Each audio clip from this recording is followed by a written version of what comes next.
আপনারা দেখছেন একুশে টেলিভিশন।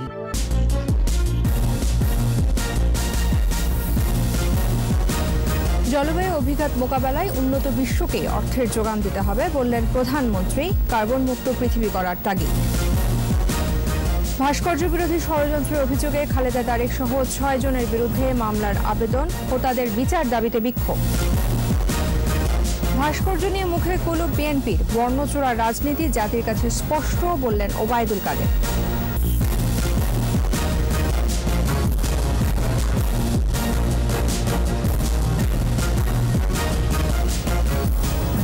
ফার্স্ট সিকিউরিটি ইসলামী ব্যাংক লিমিটেড সংবাদ শিরোনাম। আমন্ত্রণ জানাচ্ছি রাত ৯টার ২১ সংবাদে। আপনাদের সাথে আছে আমি তাজনুবা জাবিন। ২১ টেলিভিশনের সংবাদ একই সাথে সরাসরি দেখতে পাবেন আমাদের ফেসবুক পেজ www.facebook.com/2124 অনলাইন। জলবায়ু অভিঘাত মোকাবেলায় আর্থিক যোগান উন্নত বিশ্বকেই দিতে হবে।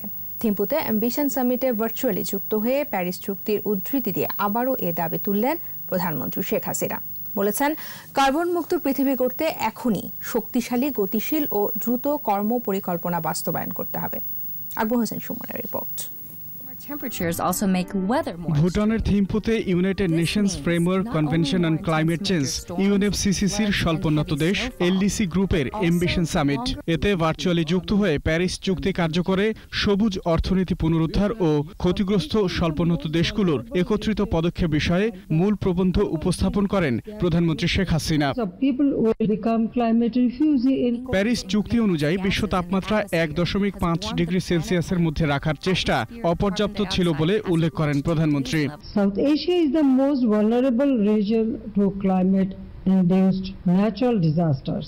বৈশ্বিক উষ্ণায়নে ভৌগোলিক অবস্থান কিংবা পরিবেশ বিবেচনায় বাংলাদেশের কোনো দায় নেই উল্লেখ করে তাগিদ দেন দ্রুত, শক্তিশালী ও গতিশীল কর্মপরিকল্পনা বাস্তবায়নের। We must admit that our current efforts to achieve that target are highly inadequate. As such, we need forceful, dynamic and rapid action plan to limit the global greenhouse gas emission to save us and our planet. জলবায়ু অভিঘাত মোকাবেলা ও ক্ষতিগ্রস্ত দেশগুলোর সহায়তায় উন্নত বিশ্বকে আর্থিক যোগান দেওয়ার আহ্বান জানান প্রধানমন্ত্রী। I would also like to flag that the Paris Agreement reaffirmed the obligations of the developed countries for mobilizing climate finance. MDBS IFIs should come forward for more vigorous provision of climate financing through concessional finance and debt relief. Carbon মুক্ত বিশ্ব গড়তে শক্তিশালী আন্তর্জাতিক জলবায়ু জোটকে ঐক্যবদ্ধ হবার আহ্বান জানান শেখ হাসিনা। আকবর হোসেন সুমন, ২১ টেলিভিশন, ঢাকা। বঙ্গবন্ধুর ভাস্কর্য ভাঙচুর ও ভাস্কর্য বিরোধী প্রচারণায় উস্কানি দেওয়ার অভিযোগে খালেদা জিয়া ও তারেক রহমান সহ ৬ জনের বিরুদ্ধে ঢাকার আদালতে মামলার আবেদন করা হয়েছে। এতে মানহানি এবং হুমকির অভিযোগও আনা হয়। ঢাকার মুখ্য মহানগর হাকিম আদালতে আবেদনের শুনানি শেষে আদেশের দিন ধার্য করা হয়েছে কাল। আরও জানাচ্ছেন দীপু শিকদার। জাতির জনকের ভাস্কর্য নির্মাণ নিয়ে শুরু থেকেই ঔদ্ধত্যপূর্ণ বক্তব্য দেন হেফাজত ও সমমনা গোষ্ঠীর নেতারা। মূর্তি হতে দেব না। এদের অব্যাহত প্রচারণার মধ্যেই গেল শনিবার রাতের আধারে কুষ্টিয়ায় ভাঙচুর করা হয় জাতির জনকের ভাস্কর্য। এই ঘটনায় ৪ জনকে গ্রেফতারের পর রিমান্ডে নিয়েছে পুলিশ। তবে বুধবার ঢাকার মুখ্য মহানগর হাকিম আদালতে বঙ্গবন্ধুর ভাস্কর্য ভাঙচুর ও ভাস্কর্য বিরোধী প্রচারণায় উস্কানি দেওয়ার অভিযোগে খালেদা জিয়া, তারেক রহমান ও মির্জা ফখরুল ইসলাম আলমগীর সহ ৬ জনের বিরুদ্ধে মামলার আবেদন করেন জননেত্রী পরিষদের সভাপতি এবি সিদ্দিকী। মামলার আর্জিতে বাবুনগরী মামুনুল হক ও সৈয়দ ফজলুল করিমকে আসামি করা হয়েছে। কুষ্টিয়াতে বঙ্গবন্ধুকে হাত ভেঙে যে অপমান করেছে, মধুরের কান ভেঙে যে অপমান করছে, বাংলাদেশের স্বাধীনতাকে তারা অপমান করেছে বিশ্বের কাছে। এই সমস্ত অভিযোগ দিয়েই আমি এই মামলা করছি। বিএনপিরাই তাদের নেতৃত্ব দেন, তারা আড়ালে থেকে নেতৃত্ব দিয়ে এইসব জঙ্গিবাদীদের দিয়ে সমস্ত কাগজগুলো পাঠান। মামলার বাদীর বক্তব্য শুনেছেন আদালত। বৃহস্পতিবার আদেশের জন্য দিন ধার্য করেছেন আদালত। দীপু শিকদার, ২১ টেলিভিশন, ঢাকা। জাতিপিতা বঙ্গবন্ধু শেখ মুজিবুর রহমানের ভাস্কর্য স্থাপনে মৌলবাদীদের বাধা ও ভাস্কর্য ভাঙচুরের প্রতিবাদে বিক্ষোভ সমাবেশ অব্যাহত আছে সারা দেশে। রাজধানী সহ সারা দেশে প্রতিবাদ কর্মসূচিগুলোতে অংশ নেন রাজনীতিক, আইনজীবী, সাংবাদিক, চিকিৎসক, ছাত্র সংগঠন সহ বিভিন্ন শ্রেণী পেশার মানুষ। সহকর্মীদের সহায়তায় মফিউর রহমানের রিপোর্ট। বঙ্গবন্ধু ভাস্কর্য স্থাপনে বাধা ও ভাঙার প্রতিবাদে দেশব্যাপী চলছে প্রতিবাদ ও বিক্ষোভ সহ নানা কর্মসূচি। সুপ্রিম কোর্টের প্রধান ফটকের সামনে মানববন্ধন করেছে বঙ্গবন্ধু আওয়ামী আইনজীবী পরিষদ। রোববার থেকে দেশের প্রতিটি জেলাবারে মানববন্ধনের ঘোষণা দেওয়া হয় মানববন্ধন থেকে। এ সময় বক্তারা বলেন, সংবিধান অনুযায়ী বঙ্গবন্ধু ও বঙ্গবন্ধুর প্রতিকৃতিকে অবমাননা করা রাষ্ট্রদ্রোহিতার শামিল। আমাদের সংবিধানের 17 অনুচ্ছেদ অনুযায়ী বঙ্গবন্ধু এবং জাতির পিতার প্রতি কটূক্তি করা হলে সেটা হবে দেশদ্রোহিতার শামিল। সেই যুদ্ধাপরাধীদেরকে আবার আপনারা আসন গ্রহণ করাবেন, সেই সুযোগ আর ইনশাআল্লাহ বাংলার মাটিতে আমরা হতে দিব না। টিএসসি রাজু ভাস্কর্যের সামনে বঙ্গবন্ধুর ভাস্কর্য অবমাননা ও মাদ্রাসা ছাত্রদের বলাৎকারের প্রতিবাদে মানববন্ধন করেছে মুক্তিযুদ্ধ মঞ্চ। বঙ্গবন্ধুর ভাস্কর্য ভাঙার নেপথ্যে যারা আছে তাদের দ্রুত বিচারের আওতায় আনার দাবি জানান বক্তারা।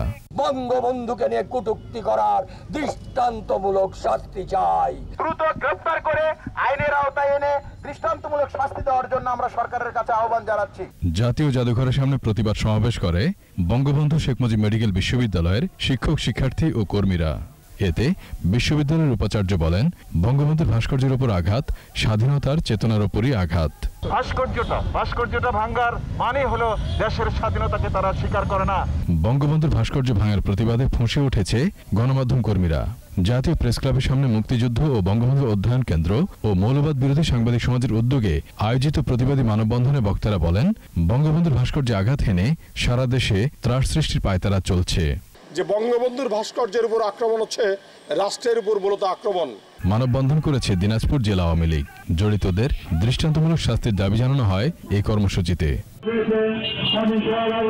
জাতির পিতার ভাস্কর্য ভাঙার প্রতিবাদে বগুড়ায় বিক্ষোভ মিছিল ও সমাবেশ করেছে জেলা স্বেচ্ছাসেবক লীগ। বাগেরহাটে বিক্ষোভ মিছিল ও সমাবেশ করেছে আওয়ামী লীগ ও সহযোগী সংগঠনগুলো। দোষীদের দৃষ্টান্তমূলক শাস্তির দাবি জানান বক্তারা। নোয়াখালী কোম্পানিগঞ্জ উপজেলায় বিক্ষোভ মিছিল ও সমাবেশ হয়েছে। এছাড়া বঙ্গবন্ধুর ভাস্কর্য ভাঙার প্রতিবাদে সারা দেশে বিভিন্ন শ্রেণী পেশার মানুষ বিক্ষোভ ও প্রতিবাদ সমাবেশ করেছে। মফিউর রহমান, একুশে টেলিভিশন, ঢাকা। অন্যদিকে ভাস্কর্য ইস্যুতে যখন সারা দেশ উত্তাল, বিএনপি তখন এই ইস্যুতে একেবারেই নীরব। দলটির অবস্থান জানতে বিএনপির সিনিয়র নেতাদের সাথে যোগাযোগ করা হলে এই বিষয়ে কেউ কোনো কথা বলতে রাজি হননি। তারা বলছেন, বিএনপি পরিস্থিতি পর্যবেক্ষণ করছে। দলটির নেতারা জানান, ভাস্কর্য ইস্যু ছাড়াও কথা বলার মতো দেশে অনেক ইস্যু আছে। জসিম জুয়েলের রিপোর্ট। ভাস্কর্য ইস্যুতে বিএনপি জোটে থাকা খেলাফত মজলিসের এই নেতার ঔদ্ধত্যপূর্ণ বক্তব্যের প্রতিবাদে সারা দেশ উত্তাল। এরই মাঝে কুষ্টিয়ায় জাতির পিতার নির্মাণাধীন ভাস্কর্য ভাঙচুর করা হয়। মৌলবাদীদের বিরুদ্ধে আন্দোলন ছড়িয়ে পড়ে সবখানে। মৌলবাদীদের আস্ফলনের মুখে যখন সারা দেশ প্রতিবাদ মুখর, তখন এই ইস্যুতে নিশ্চুপ বিএনপি। দলটির অবস্থান জানতে নীতি নির্ধারণী ফোরাম জাতীয় স্থায়ী কমিটির সদস্য, ভাইস চেয়ারম্যান সহ কয়েকজনের সঙ্গে যোগাযোগ করা হলেও ক্যামেরার সামনে কথা বলতে রাজি হননি তারা। বিএনপি নেতাদের দাবি, যারা ভাস্কর্য বিরোধী বক্তব্য দিচ্ছে সেই হেফাজতের সঙ্গে সরকারেরই ভালো সম্পর্ক। নয়াপল্টনের কেন্দ্রীয় কার্যালয় এবং গুলশান কার্যালয় বিএনপির প্রতিষ্ঠাতা জিয়াউর রহমানের ভাস্কর্য থাকলেও এ নিয়ে অবশ্য মামুনুল ফয়জুলরা কিছুই বলেননি। জসিম জুয়েল, একুশে টেলিভিশন, ঢাকা। বিএনপি প্রকাশ্যে গোপনে উগ্র সাম্প্রদায়িক গোষ্ঠীর অপতৎপরতাকে সমর্থন দিচ্ছে বলে মন্তব্য করেছেন সড়ক পরিবহন ও সেতুমন্ত্রী ওবায়দুল কাদের। ভাস্কর্য ইস্যুতে দলটির বর্ণচোরা রাজনীতি জাতির কাছে এখন স্পষ্ট হয়ে গেছে বলেও মনে করেন তিনি। এ বিষয়ে বিএনপির অবস্থান পরিষ্কার করার আহ্বান জানিয়েছেন তথ্যমন্ত্রী। আকবর হোসেন সুমনের রিপোর্ট। সরকারি বাসভবন থেকে ভার্চুয়াল ব্রিফিংয়ে ভাস্কর্য ইস্যু নিয়ে কথা বলেন সড়ক পরিবহন ও সেতুমন্ত্রী ওবায়দুল কাদের। অবস্থানকে স্পষ্ট করেছে। বঙ্গবন্ধুর ভাস্কর্য নির্মাণ হোক, তা রাজনৈতিক কারণেই বিএনপি চায় না বলে মন্তব্য করেন তিনি। মুক্তিযুদ্ধের চেতনা বিরোধী যে রাজনৈতিক বলয় রয়েছে দেশে তার প্রকাশ্য পৃষ্ঠপোষক হচ্ছে বিএনপি। ভাস্কর্য ইস্যুতে বিএনপির বর্ণচোরা রাজনীতি জাতির কাছে স্পষ্ট হয়ে গেছে। জাতীয় প্রেস ক্লাবে যুবলীগের প্রতিষ্ঠাতা চেয়ারম্যান শেখ ফজলুল হক মনির জন্মবার্ষিকীর আলোচনায় এই বিষয়ে বিএনপির অবস্থান পরিষ্কার করতে আহ্বান জানান তথ্যমন্ত্রী। এই অপশক্তির বিরুদ্ধে আপনারা বক্তব্য দিন। এই বক্তব্য দিতে আপনাদের এত লজ্জা কেন? মির্জা ফখরুল ইসলাম আলমগীর সাহেবকে আমি প্রশ্ন রাখতে চাই, বিএনপি নেতাদের প্রশ্ন রাখতে চাই, আপনাদের বক্তব্যের মাধ্যমে আপনারা আপনাদের অবস্থান পরিষ্কার করুন। দেশ জুড়ে বিভ্রান্তি ছড়ালে ভাস্কর্য বিরোধীদের ইন্ধনদাতা হিসেবে বিএনপি জনগণের কাছে চিহ্নিত হবে বলে মন্তব্য করেন মন্ত্রী। অন্যথায় আপনারা এর পেছনে ইন্ধনদাতা হিসাবে জনগণের কাছে চিহ্নিত হবেন। আকবর হোসেন সুমন, 21 টেলিভিশন, ঢাকা। সংবাদে এই পর্যায়ে নিচ্ছি বিরতি। নো মাস্ক নো সার্ভিস বিধি মেনে চলুন, সুস্থ থাকুন। ফিরে এসে যা থাকছে। বুড়িগঙ্গার তীরে সাংসদ আসলামের স্থাপনা উচ্ছেদে বাধা নেই, নদী রক্ষার নির্দেশ হাইকোর্টের।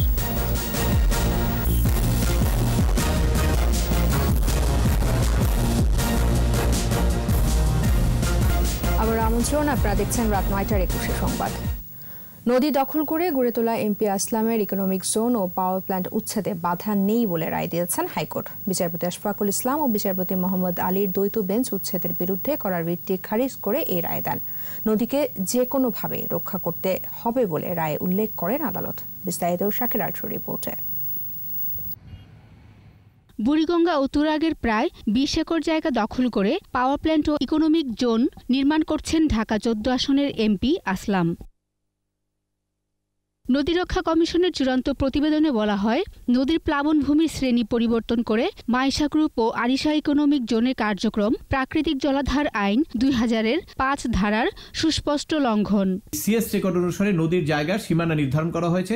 সেখানে দেখা যাচ্ছে যে নদীর জায়গায় এই প্রতিষ্ঠানগুলো 3টি প্রতিষ্ঠানের 12 একরের উপরে সম্পত্তি দখল আছে এবং ফোরশোর যেটা বিআইডব্লিউটি এর পোর্ট এরিয়ার মধ্যে বিআইডব্লিউটি এর কর্তৃত্বে থাকে, সেখানেও প্রায় 7 একরের উপরে জায়গা দখল আছে। চলতি বছর মার্চে বিআইডব্লিউটিএ উচ্ছেদ অভিযান চালাতে গেলে বাধা দেন আসলাম। যৌথ জরিপের দাবি জানান তিনি। এরপর উচ্ছেদ অভিযান চ্যালেঞ্জ করে উচ্চ আদালতে আসেন এই সংসদ সদস্য। মাইশা গ্রুপের পক্ষে স্থানীয় সংসদ সদস্য একটি রিট পিটিশন দায়ের করেছিলেন, যে রিট পিটিশন দায়ের করার প্রেক্ষিতে আদালত রুল জারি করেছিলেন। শুনানিতে নদী কমিশনের আইনজীবী বলেন, এমপি আসলাম এর আগেও গোপনে রিট করেছেন, এর ফলে উচ্ছেদের কাজ বাধাগ্রস্ত হয়েছে। শুনানি শেষে উচ্ছেদের বিরুদ্ধে করা রিট খারিজ করে দেন হাইকোর্ট। খারিজ করে দিয়ে আদালত এখানে উল্লেখ করেছেন যে তারা যে দাবি করেছেন জমি জমার দাবিগুলো এবং নদী কমিশনের যে রিপোর্ট, সেখানে এই দাবিগুলো বিতর্কের বিষয় এবং এটা ডিসপুটেড কোশ্চেন অফ ফ্যাক্ট। এই ডিসপুটেড কোশ্চেন অফ ফ্যাক্ট নিয়ে কোনো রিট পিটিশন চলে না। নদীকে যে কোনোভাবেই রক্ষা করতে হবে বলে রায়ে উল্লেখ করেন হাইকোর্ট। নদী রক্ষায় সকলের চোখ উন্মোচন হয়েছে। নদীকে রক্ষা করতে হবে আমাদের ভবিষ্যৎ প্রজন্মের জন্য। হাইকোর্টের পূর্বের রায় অনুযায়ী নদীর সীমানা সিএস রেকর্ড অনুযায়ী চিহ্নিত হতে হবে বলেও আদেশে উল্লেখ করেন আদালত। শাকেরা আরজু, 21 টেলিভিশন, ঢাকা। শাহজালাল আন্তর্জাতিক বিমানবন্দরে 3য় টার্মিনাল নির্মাণ কাজের জন্য মাটি খোঁড়ার সময় প্রায় 250 কেজি ওজনের একটি বোমা উদ্ধার করা হয়েছে। কর্তৃপক্ষ জানায়, সকাল 8:30টার দিকে মাটি খোঁড়ার সময় শ্রমিকরা বিশাল আকৃতির এই বোমা পান। উদ্ধার করা বোমাটি 8 থেকে 10 ফুট মাটির নিচে ছিল। দুপুরে বিমান বাহিনীর বোমা নিষ্ক্রিয় দল বোমাটি ময়মনসিংহের রসুলপুরে নিয়ে যায়। সেখানে বোমাটি পরীক্ষা করে দেখা হচ্ছে। বিশেষজ্ঞদের ধারণা এটি মুক্তিযুদ্ধের সময়কার। 21 টেলিভিশনের যুগ্ম বার্তা সম্পাদক বজরুল আলম চৌধুরী বুলবুলের বাবা বীর মুক্তিযোদ্ধা নুরুল আম্বিয়া চৌধুরী আর নেই। ইন্না লিল্লাহি ওয়া ইন্না ইলাইহি রাজিউন। সন্ধ্যা 6টায় সিলেটের কানাইঘাটে নিজ বাসভবনে মারা যান এই গেরিলা মুক্তিযোদ্ধা। তার বয়স হয়েছিল 80 বছর। তিনি স্ত্রী, 4 ছেলে, 1 মেয়ে সহ আত্মীয় স্বজন ও বহু গুণগ্রাহী রেখে গেছেন। 2 মাস আগে ব্রেন স্ট্রোকে আক্রান্ত হওয়ার পর নানা জটিলতায় ভুগছিলেন তিনি। সিলেট সরকারি অগ্রগামী বালিকা উচ্চ বিদ্যালয়ের অবসরপ্রাপ্ত প্রধান শিক্ষক ছিলেন নুরুল আম্বিয়া চৌধুরী। সিলেটে সাংস্কৃতিক এবং গ্রামে গ্রামে পাঠাগার আন্দোলন করেছেন তিনি। বৃহস্পতিবার সকাল 11টায় জানাজা শেষে পারিবারিক কবরস্থানে তাকে দাফন করা হবে। এবার সোশ্যাল ইসলামী ব্যাংক লিমিটেড বাণিজ্য সংবাদ।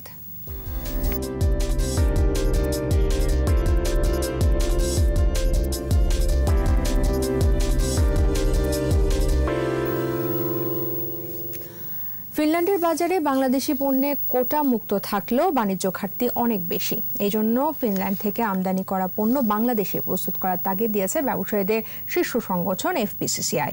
এফবিসিসিআই ও ফিনল্যান্ডের ফিনিশ চেম্বার অব কমার্সের যৌথ আয়োজনে অনলাইন আলোচনায় এফবিসিসিআই সভাপতি শেখ ফজলে ফাহিম বলেন, চামড়া ও চামড়াজাত পণ্য, বিশেষায়িত বস্ত্র, ওষুধ, কৃষি পণ্যের মাধ্যমে দুই দেশের বাণিজ্য ঘাটতি দূর করা সম্ভব। শিক্ষা, নবায়নযোগ্য জ্বালানি, টেকসই বনায়ন সহ বিভিন্ন খাতে প্রযুক্তি হস্তান্তর রয়েছে বলেও জানান এফবিসিসিআই সভাপতি।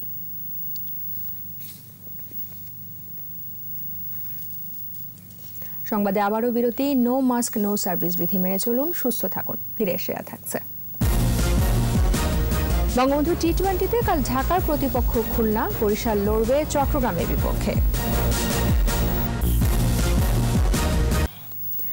এর সাথে শেষ করছি রাত 9টার 21 সংবাদ। এবার আগে ফার্স্ট সিকিউরিটি ইসলামী ব্যাংক লিমিটেড সংবাদ শিরোনামগুলো জানাবো আরও একবার। জলবায়ু অভিঘাত মোকাবেলায় উন্নত বিশ্বকেই অর্থের যোগান দিতে হবে বললেন প্রধানমন্ত্রী। কার্বন মুক্ত পৃথিবী করার তাগিদ। ভাস্কর্য বিরোধী ষড়যন্ত্রের অভিযোগে খালেদা তারেক সহ 6 জনের বিরুদ্ধে মামলার আবেদন ও তাদের বিচার দাবিতে বিক্ষোভ। ভাস্কর্য নিয়ে মুখে কুলুপ বিএনপির। বর্ণচোরার রাজনীতি জাতির কাছে স্পষ্ট বললেন ওবায়দুল কাদের। 21 টেলিভিশনের সর্বশেষ খবর জানতে ডায়াল করুন 2021 নম্বরে আর ভিজিট করুন 21tv.com এই ওয়েবসাইটে। ফেসবুকেও লগ ইন করতে পারেন facebook.com/2124 অনলাইন। আমাদের পরের সংবাদ রাত 11টায় দেখার আমন্ত্রণ রইল। স্বাস্থ্যবিধি মেনে চলুন, সুস্থ থাকুন। সবাইকে ধন্যবাদ।